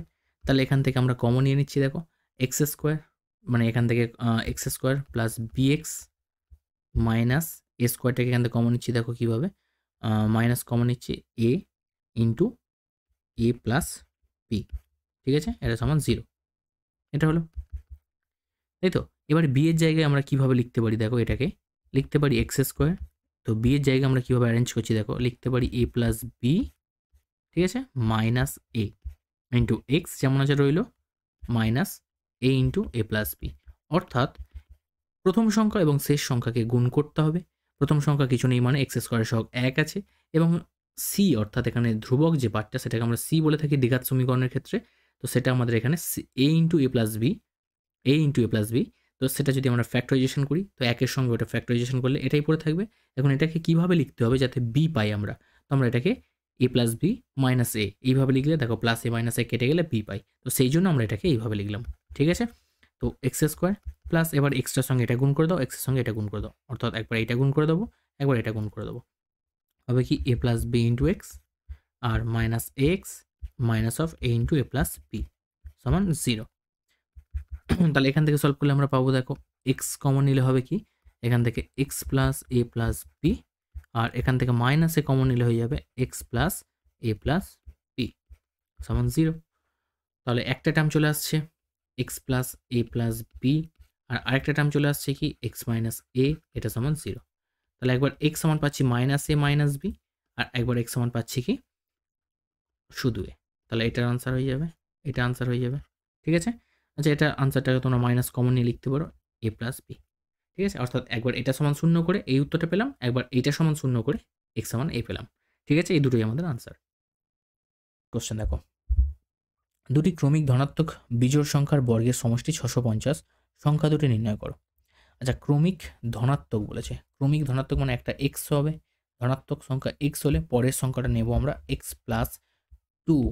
কেন এক্স প্লাস টু নিলাম?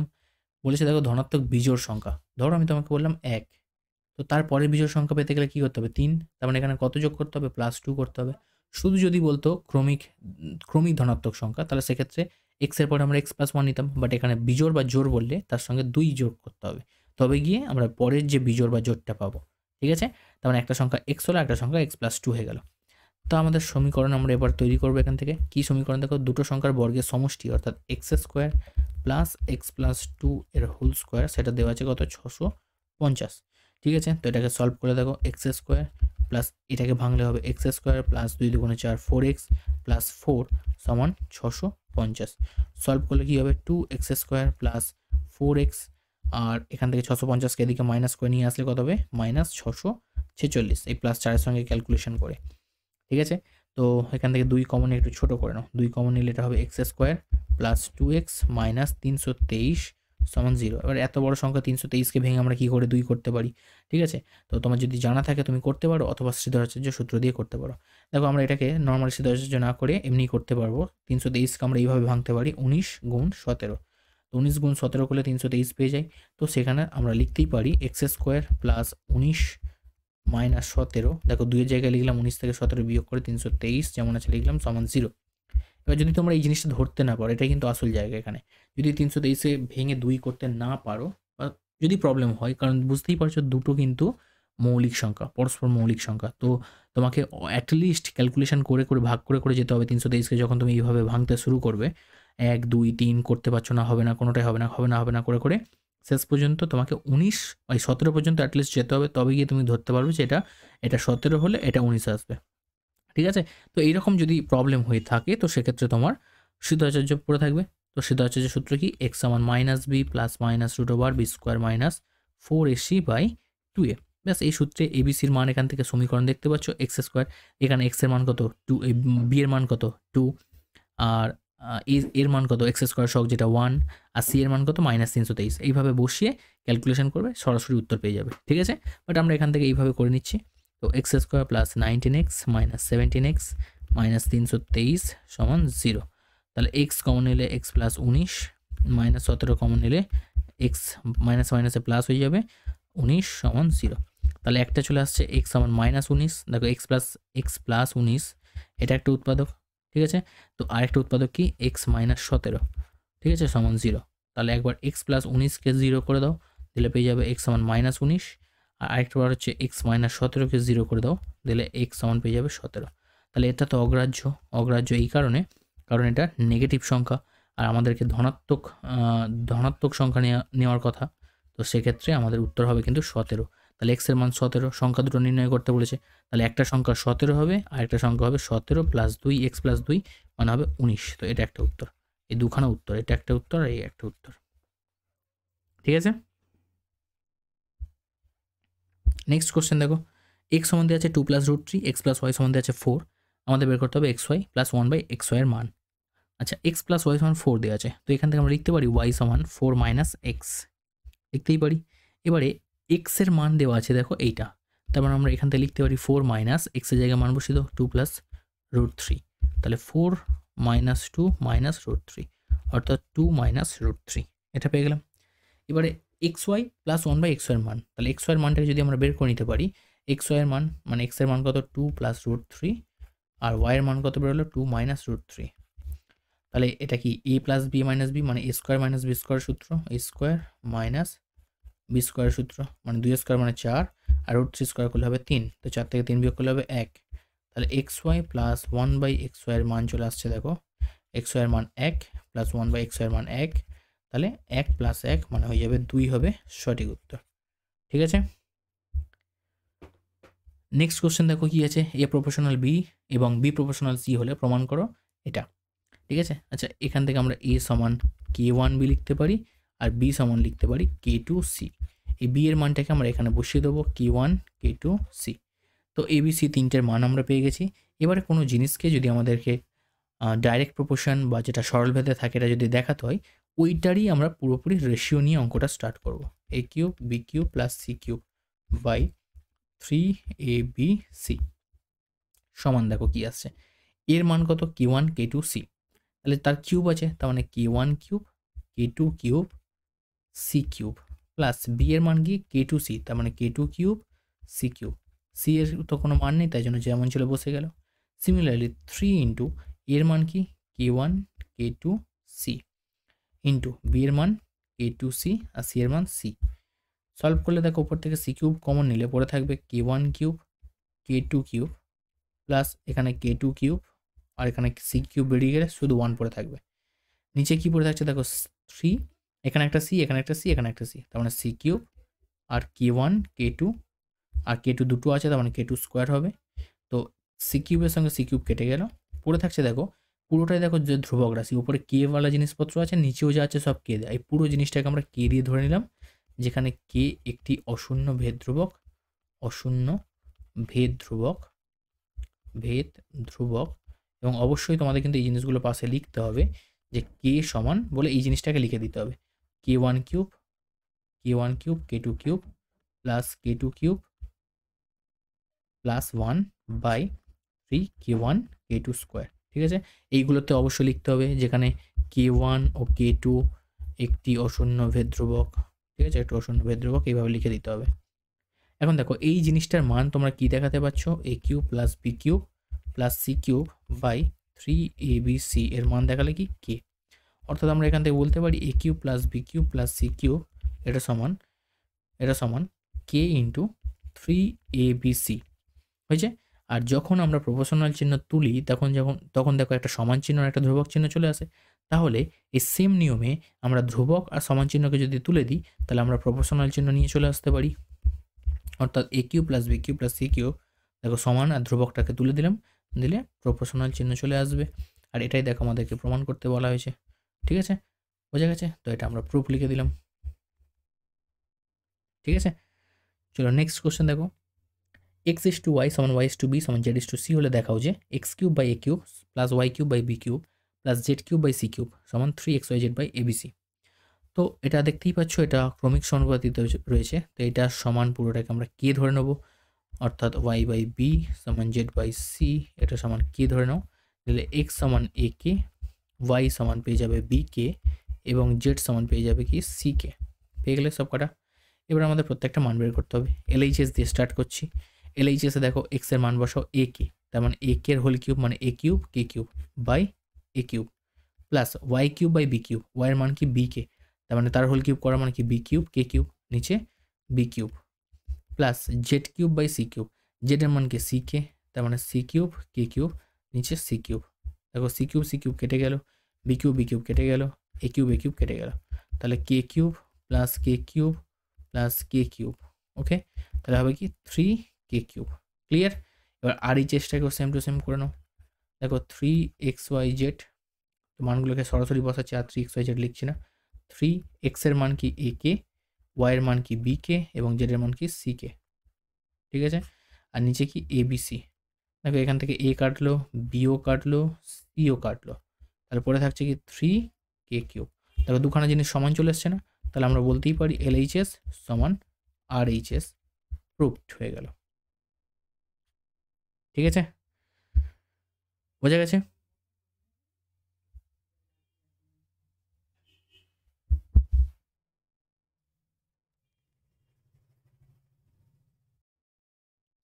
এটা একটা খুব সুন্দর কোশ্চেন, এটা তোমাদের বই রয়েছে, টেক্সট বই রয়েছে। দেখো a square by B plus C, B square by C plus A, C square by A plus B, এটার মান তোমাকে 1 বলা হয়েছে এবং এটাকে প্রমাণ করতে বলা হয়েছে। ঠিক আছে, অঙ্কটা দেখতে অনেকটা ইজি হতো, মানে ইজি লাগছে হয়তো, বাট একটু ক্যালকুলেশন লেন্দি হবে, কারণ যদি অঙ্কটা এখানে 1 না থাকতো তাহলে কিন্তু অঙ্ক ইজি একদম। ঠিক আছে, আমরা তখন কে ধরে নিতাম, মানগুলোকে ইনপুট করতাম, ফটাফট আসতো। বাট এখানে কিন্তু একটু অঙ্কটা আলাদা, আর সেই জন্যই অঙ্কটা এতটাই ইম্পর্টেন্ট এক্সামের জন্য। ঠিক আছে, এই কোশ্চেনটা মাধ্যমিকে বহুবার এসছে, তো সেই জন্য আমাদেরকে একটু কেয়ারফুলি অঙ্কটাকে করতে হবে। যেটা দেওয়া রয়েছে 1, এইখান থেকে আমরা স্টার্ট করছি অঙ্কটা। যদি সব কটার ভ্যালু 1 হয়ে থাকে তাহলে আমি বলতেই পারি এ স্কোয়ার, যেমন আমরা কে ধরতাম তখন লিখতাম কি এ স্কোয়ার সমান কে ইন্টু বি প্লাস সি, এখানে 1 আছে তাহলে 1 ইন্টু বি প্লাস সি, তার মানে এ স্কোয়ারের ভ্যালু হয়ে যাবে বি প্লাস সি, তাই না, এ স্কোয়ার ভ্যালু হয়ে যাবে বি প্লাস সি। এখন এই এ স্কোয়ারের ভ্যালু যে বি প্লাস সি হলো, এখানে কিন্তু আমরা থেমে থাকবো না। কেন? কারণ আমাকে বানাতে হবে 1 প্লাস এ এইরকম জিনিস। তো তার জন্য আমরা করব কি, এদিকে একটা এ যোগ করলাম।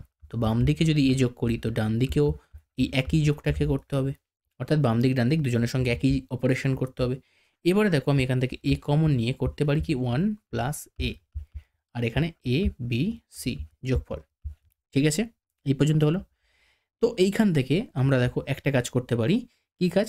না, এই জিনিসটাকে আমরা লিখতে পারি এর তলায় কোনাকুনি দেখো, এর তলায় নিয়ে আসছি এ প্লাস বি প্লাস সি, আর এখানে কিছু নেই তো 1, তার তলায় নিয়ে চলে আসছি 1 প্লাস এ। দেখো আমাদের এই যে ফার্স্ট টার্ম যেটা দেখতে পাচ্ছ সেটা কিন্তু চলে এসছে তো। সিমিলারলি আমরা কিন্তু এটাকেও করে নেবো এরকম, অর্থাৎ বি স্কোয়ারের মান চলে আসবে সি প্লাস এ।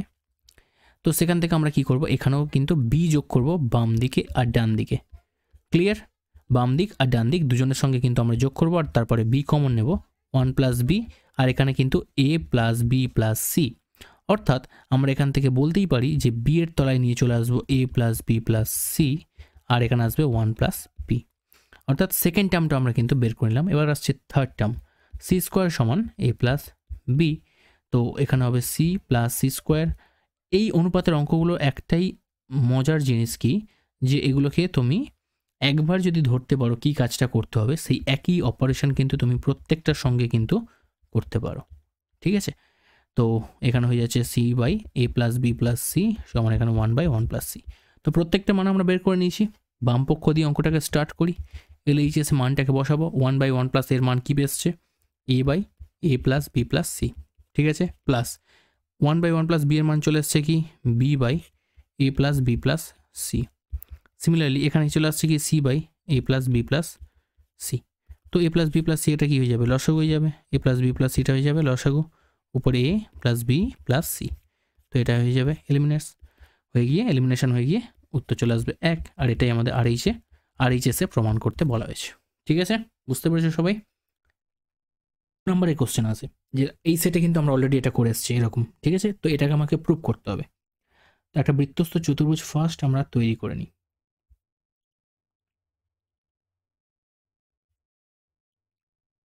ঠিক আছে, এটা একটা বৃত্তস্থ চতুর্ভুজ, নাম দিয়ে দাও এ বি সি ডি। ঠিক আছে, এটা কোণ করতে হবে, যদি বা অঙ্কনে আমরা লিখবো অবশ্যই। ঠিক আছে, দেখো বৃত্তস্থ চতুর্ভুজের বিপরীত কোণগুলো সম্পূরক আমাকে প্রমাণ করতে হবে। তো কি তোমাকে দেওয়া রয়েছে, এবিসিডি একটা বৃত্তস্থ চতুর্ভুজ, তো এটাই প্রদত্ততে দেওয়া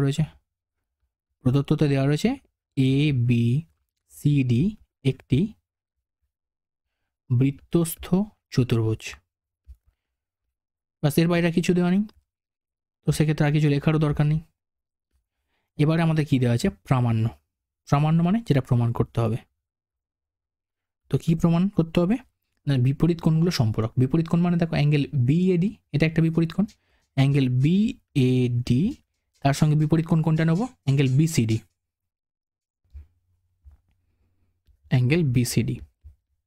এটার মান 180 ডিগ্রি।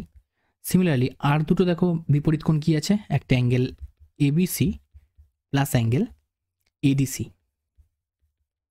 এই দুটো যোগফল 180 ডিগ্রি। সম্পূরক মানে বিপরীত কোণগুলো যোগফল 180 ডিগ্রি করতে হবে। ঠিক আছে, তো এর জন্য আমাদের এই প্রমাণটা করার জন্য একটা অঙ্কন করতে হবে। কি করতে হবে না, দুটো কর্ণ টেনে নিতে হবে। তো এসি ও বিডি কর্ণ অঙ্কন করা হলো। এই প্রমাণটা করতে গেলে এটা আমাদের লাগবে, কারণ দেখো এই প্রমাণটা যখন এই কোণটাকে নিয়ে আমরা যখন যাচাই করবো, অর্থাৎ অ্যাঙ্গেল বিএডির সঙ্গে যখন অ্যাঙ্গেল ডিসিবি বা বিসিডি যখন তুলনা করবো, তখন আমাদের বিপরীত কোণগুলো যোগফলকে 180 ডিগ্রি দেখানোর জন্য আমাদের তার করসপন্ডিং যে কোণগুলো অ্যাঙ্গেলগুলো সেগুলোকে আমাদের কিন্তু প্রমাণ করতে লাগবে যোগ করে সেই মানটাকে 180 ডিগ্রি দেখাতে হবে। সেই জন্য আমাদের দুটো কর্ণ কিন্তু টেনে নিতে হবে, যাতে আমরা এখানে ওই অর্ধবৃত্তস্থ কোণ বা বৃত্তাংশস্থ যে কোণ সেগুলোকে নিয়ে প্রমাণে নিতে পারি। ঠিক আছে, তো ফার্স্ট দেখো প্রমাণ শুরু করছি। প্রমাণ দেখো, অ্যাঙ্গেল এডিবি দেখতেই পাচ্ছ, এডিবি অ্যাঙ্গেল এডিবি সমান অ্যাঙ্গেল এসিবি। বলেছিলাম বৃত্তাংশস্থ কোণ আমাদের লাগবে। দেখো এডিবি মানে কোনটা, এই কোণটা, আর এসিবি মানে দেখো কোনটা, এই কোণটা। ভালো করে লক্ষ্য করো, দেখো উপপাদ্য যেগুলো আমরা প্রমাণ করছি অলরেডি কিন্তু কোনো না কোনোভাবে তার আগের স্টেপ কিন্তু প্রমাণ হয়ে আছে, তবে গিয়ে আমরা এটা কিন্তু প্রমাণ করতে পারছি। যদি এইটা না প্রুভ হয়ে থাকতো তাহলে কিন্তু এর পরের স্টেপ অর্থাৎ এই গোটাটাকে আমরা প্রমাণ করতে পারতাম না। তো অ্যাঙ্গেল এডিবি সমান অ্যাঙ্গেল এসিবি, ঠিক আছে। তো কেন এটা করতে পারছি? কারণ একই বৃত্তাংশস্থ কোণ সমান হয়, ঠিক আছে। একই বৃত্তাংশস্থ কোণ তারা কিন্তু সমান হয়, ঠিক আছে। যখন একই ভূমির মধ্যে দিয়ে যখন দুখানা কোণ বৃত্তের মধ্যে অঙ্কন করা হয়, অর্থাৎ এরকম দেখো আমি একটা রাফ স্কেচ করে দেখাচ্ছি। ধরো একটা ভূমি এই নিলাম, ভূমি মানে এই জ্যায়ের মধ্যে, ঠিক আছে। এখানে তো আর ভূমি বলা যাবে না, জ্যা বলতে হবে। ধরো এই একটা কোণ করলাম, ওই জ্যায়ের দুটো প্রান্তবিন্দু নিয়ে আরেকটা কোণ করলাম, দেখো এইখান থেকে ওই জ্যায়ের উপরেই করলাম কিন্তু, ঠিক আছে। তো সেক্ষেত্রে এই কোণটার সঙ্গে এই কোণটা সমান হবে। তো এই ক্ষেত্রে দেখো এই দুটোকে সমান করলাম, বোঝা গেছে। তো এটাও কিন্তু অলরেডি তোমরা আগে কিন্তু উপপাদ্য হিসেবে প্রমাণ করে এসছো ক্লাস 9-এর চ্যাপ্টারে, ঠিক আছে। তো ক্লাস 9-এর চ্যাপ্টার নয়, সরি, ক্লাস 9-এর বই, অঙ্কের বইয়ে, বৃত্তে, ঠিক আছে। তো যাই হোক, চলে এবার শুরু করা যাক। অ্যাঙ্গেল এডিবি সমান অ্যাঙ্গেল এসিবি, এটা হলো। সিমিলারলি আমরা এটাও তো আরেকটা বৃত্তাংশস্থ কোণ নিতে পারি, যে অ্যাঙ্গেল এডিসি সমান অ্যাঙ্গেল বিডিসি। এটাও তো একটা বৃত্তাংশস্থ কোণ। এডিসি দেখো, এডিসি দেখো, এডিসি এটা একটা, আর বিডিসি দেখো, বিডিসি দেখো এই কোণটা, এডিসি আর বিডিসি এটাও সমান। ক্লিয়ার? তাহলে সরি, এখানে এডিসি কেন লিখলাম, এখানে হচ্ছে বিএসি হবে, এটা বিএসি, বিএসি, হ্যাঁ হ্যাঁ বিএসি হবে এটা, এটা তো অলরেডি প্রমাণে নেওয়া হয়ে গেছে। বিএসি হবে আর হচ্ছে তোমার এদিকে বিডিসি হবে, ঠিক আছে। বিডিসি হবে, বিএসি হবে, একটু কারেকশন করে না, ওটা বিএসি হবে। ওকে, তাহলে এটাও সেই একই বৃত্তাংশস্থ কোণ আমরা লিখতেই পারি। ওকে, আরেকটা জিনিস দেখো, এডিসির মান দেখো, এই যে এডিসির মান যদি আমি বের করতে চাই তাহলে কি লিখতে পারি? এডিসির মান যদি আমরা বের করতে চাই তাহলে এই দুটো কোণকে যোগ করতে পারি, অর্থাৎ angle ADB plus angle BDC, এটাকে লিখতে পারি। তো এডিবির মান দেখো অলরেডি বের করে রেখে দিয়েছি, অ্যাঙ্গেল এসিবি। আর বিডিসির মান দেখো এখান থেকে এইটা লিখতে পারি, অ্যাঙ্গেল বিএসি লিখলাম।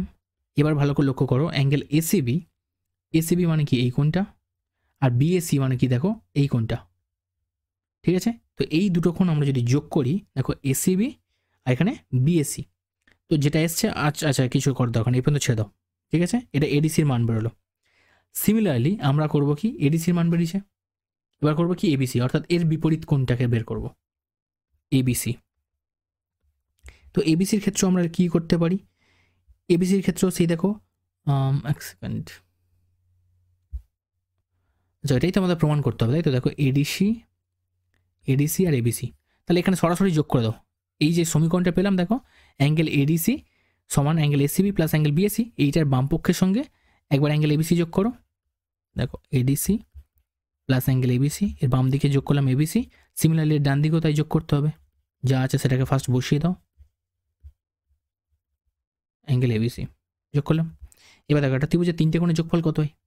এটা তো একটা ত্রিভুজ, দেখো এসিবি, বিএসি আর এবিসি, তিনটে কোণ যোগ করলে কত হয়? 180 ডিগ্রি হয়। দেখো অলরেডি একটা প্রমাণ হয়ে গেল, এডিসি প্লাস অ্যাঙ্গেল এসিবি, অর্থাৎ দ্বিতীয় প্রমাণটা কিন্তু আমরা দেখো করে দিলাম সবার ফার্স্ট, ঠিক আছে। তো অনুরূপে আমরা আরেকটাও প্রমাণ করে নিতে পারি। অনুরূপে সরাসরি এবার লিখে দেবে, তোমরা নাও প্রমাণ করতে পারো, এই জিনিসটা করে দিতে পারো, 180 ডিগ্রি বা 2 সমকোণ, এইভাবে কিন্তু তোমরা আরেকটাও প্রমাণ করে নেবে, ঠিক আছে, দিয়ে প্রমাণিত লিখে নিলে। দেখো এখানে দেওয়া আছে কি, পিথাগোরাসের উপপাদ্যটা বিবৃত করো, প্রমাণ করো। তো বিবৃতটা অলরেডি দেখো আমি রেডি করে দিয়েছি, কারণ এতটা লেখা সময় লাগবে সেই জন্য, ঠিক আছে। কি বলছে, কোন একটা সমকোণী ত্রিভুজের অতিভুজের উপর অঙ্কিত বর্গক্ষেত্রের ক্ষেত্রফল ওই ত্রিভুজের উপর দুই বাহুর উপর অঙ্কিত বর্গক্ষেত্রের ক্ষেত্রফল দ্বারা সমান। তো একটা সমকোণী ত্রিভুজ দেখতে পাচ্ছ, যেখানে এটা হচ্ছে লম্ব, বিটা যেটা ভূমি, এবং সিটা হচ্ছে আমাদের অতিভুজ। সমকোণের বিপরীতে যেটা থাকবে সেটা অতিভুজ, ঠিক আছে। তো এই সমকোণী ত্রিভুজের অতিভুজের উপর অঙ্কিত বর্গক্ষেত্রের ক্ষেত্রফল, দেখো অতিভুজের সমান মানের একটা আমরা বর্গক্ষেত্র করেছি, এই বর্গক্ষেত্রের ক্ষেত্রফল ওই ত্রিভুজের অপর দুটি বাহুর উপর অঙ্কিত বর্গক্ষেত্রের ক্ষেত্রফল দ্বয়ের সমষ্টির সমান। ঠিক আছে, অর্থাৎ আমাদের প্রমাণ করতে হবে যে ছোট বর্গক্ষেত্রটা তৈরি হয়েছে যার ক্ষেত্রফল, যার একটা বাহুর দৈর্ঘ্য এ, তো তার ক্ষেত্রফল কত হবে এ স্কোয়ার। আর দ্বিতীয় যে ভূমির সমান করে যে বর্গক্ষেত্র আঁকা হয়েছে তার একটা বাহুর দৈর্ঘ্য যদি বি হয় তো তার ক্ষেত্রফল হবে বি স্কোয়ার। তো সেক্ষেত্রে অতিভুজের উপর যে অঙ্কিত বর্গক্ষেত্রের ক্ষেত্রফল তার সাথে সমান হবে, এই দুটো যোগ করতে হবে। ঠিক আছে, অর্থাৎ বড়টার ক্ষেত্রফল ছোট দুটোর স্কোয়ারের ক্ষেত্রফলের যোগফলের সাথে কিন্তু সমান, এটা আমাদের কিন্তু প্রুভ করতে হবে। ঠিক আছে, এই জিনিসটা তোমাদের কিন্তু প্রুভ করে দেখাতে হবে, আর এটাই পিথাগোরাস করেছিলেন, তো তোমাদেরকেও পরীক্ষার সময় এটাই করতে হবে। ঠিক আছে, তো চলো শুরু করা যাক।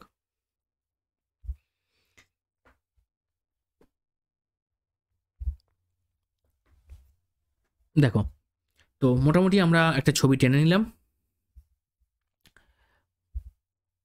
আচ্ছা, আমাদের প্রয়োজনীয় যতটুকু ছবি আমরা টেনে নিলাম। সেকেন্ড। দেখো, তো এই ছবিটার জন্য আমরা প্রমাণ করবো। আমাদের পরীক্ষার সময় তো অত বড় ছবিগুলো আমরা করতে পারবো না, বা ওইরকমভাবে তো দেখাবো না, আমাদের দেখাতে হবে এইরকম ছবি দিয়ে।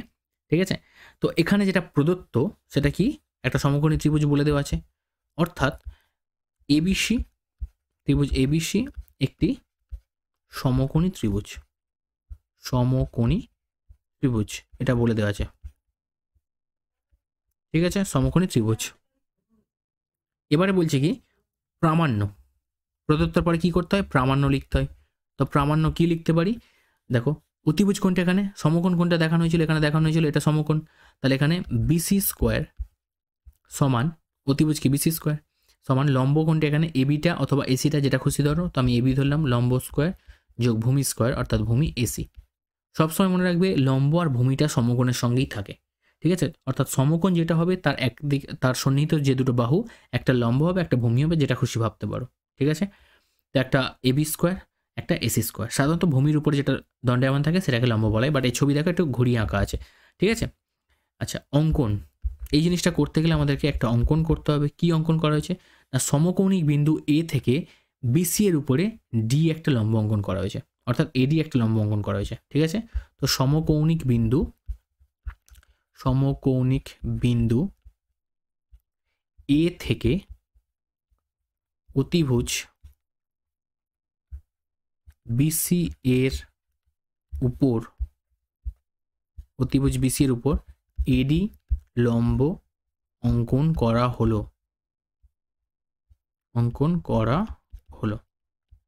এটা আমাদের বলে দেওয়া আছে। ঠিক আছে, তাহলে প্রদত্ত কমপ্লিট, প্রামাণ্য কমপ্লিট, অঙ্কনও কমপ্লিট। এবার আমরা চলে আসছি সরাসরি প্রমাণে। 4টে পার্টে আমাদের উপপাদ্য হয় জানো। ঠিক আছে, তো প্রমাণ যেটা করতে হবে সেটা কি, এই যে ত্রিভুজটা দেখতে পাচ্ছ একটা ছোট, এই যে ছোট একটা ত্রিভুজ যেটা দেখতে পাচ্ছ এদিকে, অর্থাৎ অ্যাঙ্গেল একটা এবিডি আর আরেকটা ত্রিভুজ এডিসি, এটা দুটো টুকরো হয়ে গেছে। বড় ত্রিভুজটাকে আমরা ভাগ করে দিয়েছি এডি লম্ব আঁকার পরে, দেখো এদিকে একটা ত্রিভুজ হয়েছে, এদিকে একটা ত্রিভুজ হয়েছে। ঠিক আছে, তো এই দুটো ত্রিভুজ কিন্তু পরস্পর সদৃশ। ঠিক আছে, আচ্ছা কিভাবে আসছে সেটাকে আমরা দেখছি। প্রথমত দেখো, সমকোণী ত্রিভুজ এবিসি এর অতিভুজের উপরে এডি যে লম্ব টানা হয়েছে তার ফলেই কিন্তু আমরা বলতে পারি যে ত্রিভুজ এবিডি ও ত্রিভুজ সিবিএ, দেখো সিবিএ, প্রথমে দেখো এবিডি অর্থাৎ এদিকে ছোটটা নিচ্ছি, এবং ত্রিভুজ সিবিএ এটা হচ্ছে পরস্পর সদৃশ। ঠিক আছে, এটা পরস্পর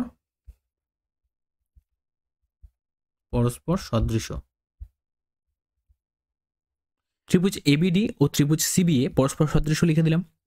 এবারে দেখো আসল যে জায়গাটা এখান থেকে আমাদের প্রবলেম হবে, ঠিক আছে, যে জায়গাটা আমাদের এখান থেকে একটু প্রবলেম হবে একটু দেখো।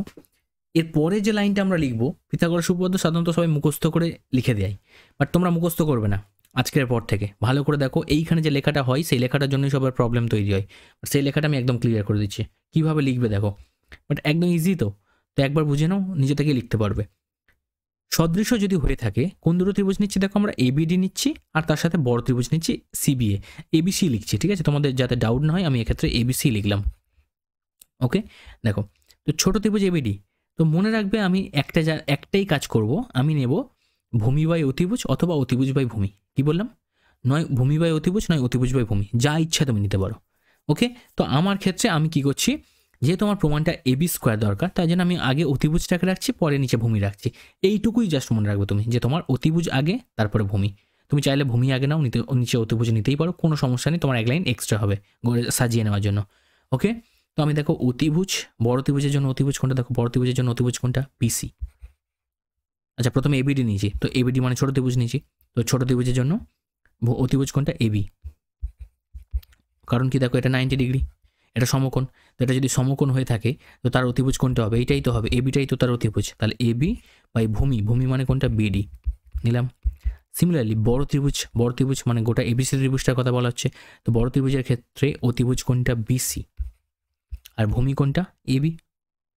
এখানে দেখো অতিভুজ হচ্ছে তোমার বিসি, আর এর হচ্ছে ভূমি, কমন যে ভূমিটা অর্থাৎ এবি নেবো, ঠিক আছে, এসি নয় এবি নেবো, কমন সাইড নিতে হবে, যে ত্রিভুজের সাথে তুমি সদৃশ্যতা প্রমাণ করতে চাইছো তার কমন সাইডটা নিতে হবে, ঠিক আছে, এবি।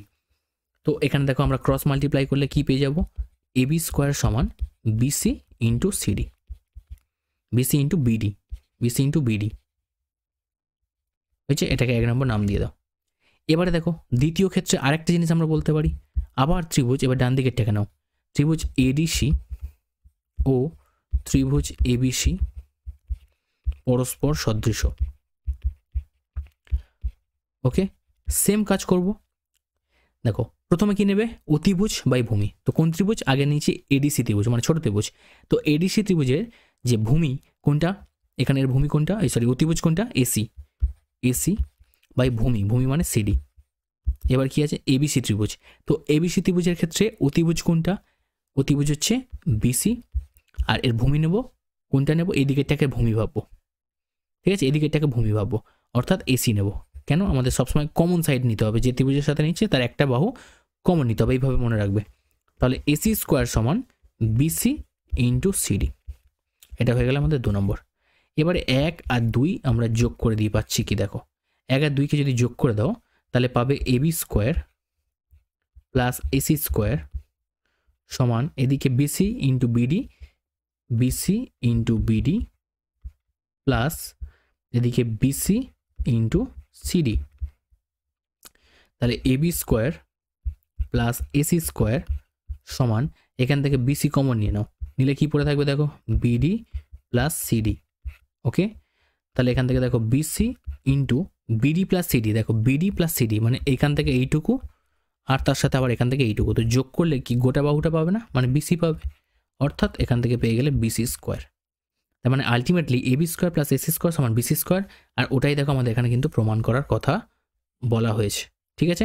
তাহলে আমরা প্রমাণ করে দিলাম পিথাগোরাসের উপপাদ্য, এখানে আমাদের কিন্তু প্রমাণ কমপ্লিট হয়ে গেল।